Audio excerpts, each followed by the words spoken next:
Hello बच्चों, how are you? Fine, okay. हम ज्यादा बातें नहीं करते हुए सीधे एक्सरसाइज पर आ रहे हैं। Come to exercise 3.5, question number 4। ठीक, क्वेश्चन नंबर 4। इसमें उन्होंने हमसे कहा है आप कोई भी मेथड चूज कीजिए जो आपका मन करे, लेकिन इंपॉर्टेंट बात यह है कि ये वर्ड प्रॉब्लम है। क्या उन वर्ड प्रॉब्लम से हम लोग इक्वेशन फ्रेम कर पाएंगे? अगर हम लोगों ने इक्वेशन फ्रेम कर लिया तब तो हम कोई भी मेथड अलजेब्राइक कोई भी अलजेब्राइक मेथड यूज कर सकते हैं, इंक्लूडिंग क्रॉस मल्टीप्लिकेशन मेथड। ठीक, अब हमें बस यही देखना है कि हम इक्वेशन कैसे फ्रेम करें। अब मैं इसमें पार्ट नंबर 3rd और 4th आपको कराऊंगा, दोनों अच्छे पार्ट हैं। चलिए पहले इसका 3rd पार्ट देखिए, बुक आपके पास होनी चाहिए। 3rd पार्ट है, Yash scored 40 marks in a test, getting 3 marks for each right answer and losing 1 mark for each wrong answer. Had 4 marks been awarded for each correct answer and 2 marks being deducted for each incorrect answer, then Yash would have scored 50 marks. How many questions were there in the test? Total कितने test में कितने question total थे? हम ये मान के चलते हैं कि यश ने जो करेक्ट क्वेश्चन किए, अटेम्प्ट जो किए वो करेक्ट एक्स है, और जो इनकरेक्ट है वो वाई है। और यहां हम ये मानकर चल रहे हैं कि यश ने कोई भी क्वेश्चन छोड़ा नहीं है।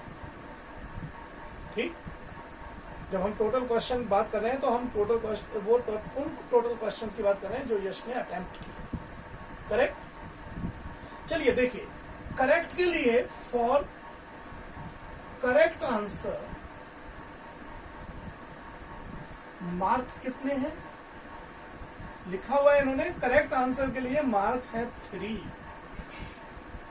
और रॉन्ग आंसर के लिए डिडक्ट हो जाता है 1 मार्क, तो ये हो जाएगा अब 1 फॉर रॉन्ग आंसर। तो क्या मैं इसको +1 लिखूं? आंसर है नो सर, ये तो 1 माइनस में जाएगा।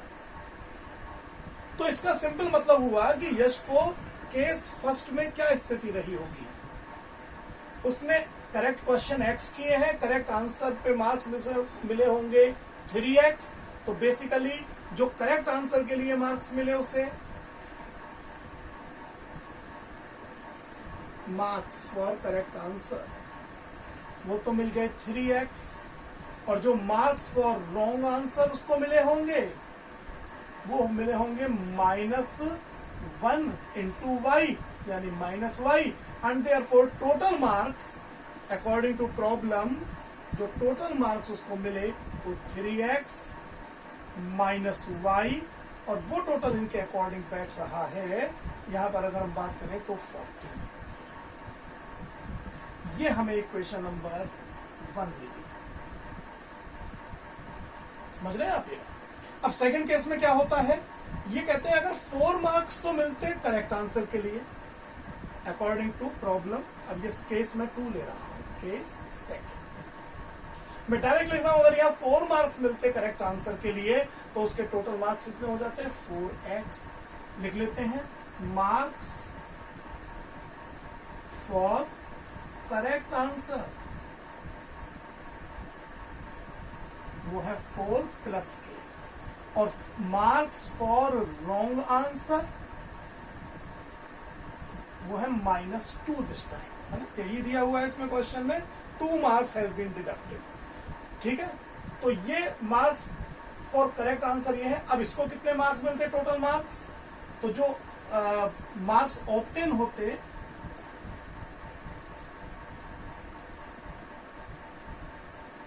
करेक्ट आंसर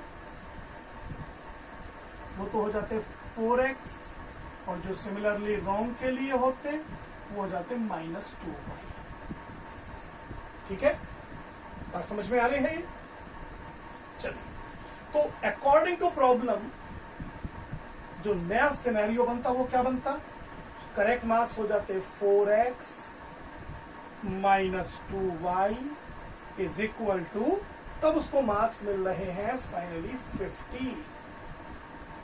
2 आप कॉमन लेके डिवाइडेड बाई 2 भी कर सकते हैं, और u में से 2x minus y is equal to 25। ये इक्वेशन नंबर 2 आपको मिल जाती है। ये इक्वेशन नंबर 1 है, 3x minus y is equal to this, 2x minus y is equal to 25। ये दो इक्वेशन जो आपको मिली। अब आपका वैसे यहां तो एग्जाम में तो चूज है, आप कोई भी एक लीजिए, लेकिन मेरा मानना है आप इसको तीनों मेथड से कीजिए। आप इसको सब्स्टिट्यूशन मेथड से भी कीजिए, आप इसको एलिमिनेशन मेथड से भी कीजिए, आप इसको क्रॉस मल्टीप्लिकेशन मेथड से भी कीजिए। आप इसको तीनों मेथड से कीजिए। ठीक, आपको तो प्रैक्टिस करनी है भाई, किसी भी तरीके से आ सकता है एग्जाम। ठीक, तो इसको कीजिएगा, ट्राई कीजिएगा, हम इक्वेशन बनवाने में हेल्प कर रहे हैं, इसके बाद तो केवल सॉल्व करना है। मैं भी एक पार्ट और ले रहा हूं, इसको नोट कर लीजिए आप।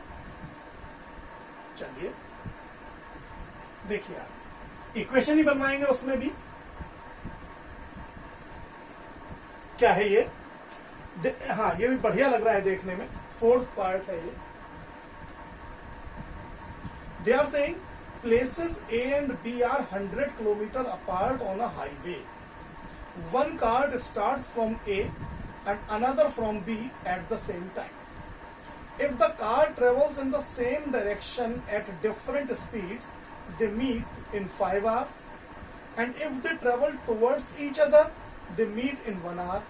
What are the speeds of the two cars? बढ़िया क्वेश्चन। मान लीजिए ये कोई प्लेस A है जो 100 किलोमीटर दूर है किसी प्लेस बी से। ये डिस्टेंस 100 किलोमीटर है, ये ध्यान रखिए।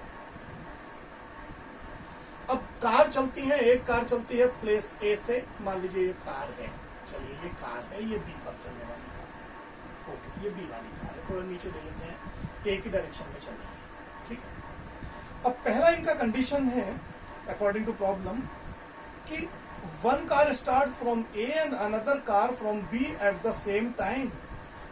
और अगर ये सेम डायरेक्शन में चलते हैं with different speeds, they meet in 5 hours. भाई A यहां से चलती है मान लीजिए इस डायरेक्शन में, और B मान लीजिए यहां से चलती है इस डायरेक्शन में, तो ये 5 आवर में मिल जाते हैं। इसका सिंपल सा मतलब समझ रहे हैं आप? A की स्पीड ज्यादा होनी चाहिए वरना B तो आगे निकल जाएगी। हम मान लेते हैं let speed of car A is x kilometer per hour and speed of car B is y kilometer per hour। अब देखिए ये कार चलती है, मान लीजिए यहां पर आकर के ये दोनों मिल जाते हैं। इमेजिन करिए ये पॉइंट है जहां पर ये सी पॉइंट पर ये मिलते हैं, तो उस बीच में कार ए ने जो डिस्टेंस कवर किया वो तो ये डिस्टेंस हुआ, और कार बी ने जो डिस्टेंस कवर किया वो ये डिस्टेंस हुआ ऑब्वियसली कि नहीं। अच्छा, कार ने स्पीड अपनी रखी है ए ने x, और वो टोटल उसने जर्नी की है फॉर 5 आवर्स, तो ये डिस्टेंस होना चाहिए 5x। सही बात है नहीं? अगर मैं केस नंबर 1 लेता हूं तो what is the distance cover by car A? Obviously उसकी स्पीड है x किलोमीटर पर आवर और 5 आवर वो चली है, तो it should be 5x kilometre. And similarly, distance covered by car B, it should be obviously 5y kilometer. ये y speed से चली है यहां से, तो ये डिस्टेंस 5y होगा, क्योंकि इसकी स्पीड ही y है, तो 5 आवर में ही तो चली है। ये 5 आवर में यहां से यहां तक पहुंची है, ये 5 आवर में यहां से यहां तक पहुंच गई है। अच्छा, एक चीज देखिए, अगर मैं इन दोनों कार के बीच का डिस्टेंस ले लूं तो यही डिस्टेंस रह जाता है, जो बेसिकली 100 किलोमीटर है। समझ रहे हैं आप इसका मतलब? It is very much clear कि अगर मैं 5x में से 5y को माइनस कर देता हूं, आई विल गेट 100 किलोमीटर। भाई अल्टीमेटली कार ए ने कार बी से 100 किलोमीटर ही तो ज्यादा जर्नी कवर की है, तो जो दोनों के जर्नी कवर है उसका डिफरेंस 100 ही आएगा। आप चाहे तो 5 को कॉमन भी ले सकते हैं, एंड यू में right x minus y is equal to 20 kilometre में है, लाइक दिस। तो ये कंडीशन बनती है। ठीक, अब सेकंड सिनेरियो देखिए, केस नंबर सेकंड क्या है? केस सेकंड में दोनों एक दूसरे की ओर चलते हैं, यहां से समझो। चलो मान लो वही A है, वही 100 किलोमीटर दूर B है, ये इधर चलती है with the speed of x, ये इधर चलती है with the speed of y, लेकिन दोनों 1 आवर के बाद मिल जाते हैं। तो 1 आवर में इसने डिस्टेंस x कवर किया होगा, इसने y किया होगा ऑब्वियसली, क्योंकि इसकी स्पीड y है और इसकी स्पीड x है। सही है कि नहीं? क्योंकि 1 आवर ही तो चले हैं, 1 आवर में ये x चल पाई होगी, ये y चल पाई होगी, दोनों मिल गए, तो x plus y should be equal to 100। तो अगर मैं केस नंबर 2 लेता हूं तो डायग्राम से ये बिल्कुल क्लियर है। Distance cover by car A is x kilometre and distance cover by car B is y kilometre, लेकिन क्योंकि दोनों मिल गए, एक दूसरे की ओर चल रहे हैं, then according to problem x plus y should be equal to 100। ये तो इक्वेशन अब हमें मिल गई।